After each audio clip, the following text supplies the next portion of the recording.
6 जून 1674 छत्रपती शिवाजी महाराजांचा राज्याभिषेक रायगडावरती यथासांग पार पडला.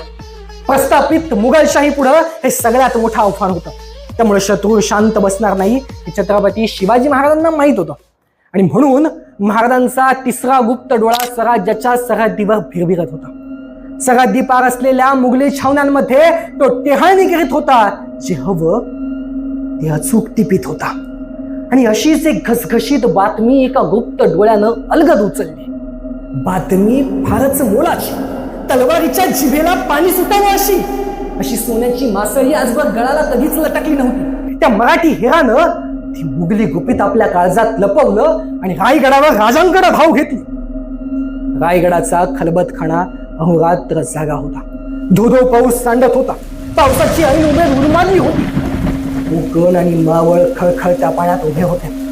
वाटाघाटींना खीळ पडली होती. स्वारी शिकारी अशक्य होती. नद्यांनी ऐलतिराची नाती पैलतिराला तोडली होती. आणि अशा वेळी रायगडचा खलबतखाना अहोरात्र जागा होता. स्वतः शिवाजी महाराज डोळाला टेकून बसले होते. तो मराठी हेर महाराजांसमोर हाजीर झाला. समयीची वाट लवलवत होती. मशाल मधून मधून चिडचिड करत होती. महाराजांच्या बाजूला मशालजी उभा होता. महाराज बसले होते. हेर समोर हाजीर झाला होता. पगडीवरचे पानथेंब ओघळत होते आणि महाराजांनी हलक्या आणि गंभीर स्वरात विचारलं, खबर? तसा हेर बोलता झाला, फारच तोला मोलाची खबर आहे महाराज.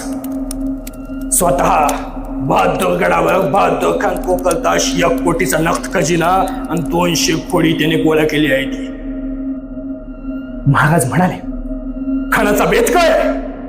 की 1 कोटीचा नक्त खजिना आणि ती 200 खोडी लवकरच दिल्लीच्या बादशाला रवाना होणार आहे. ती खबर पक्की आहे महाराज.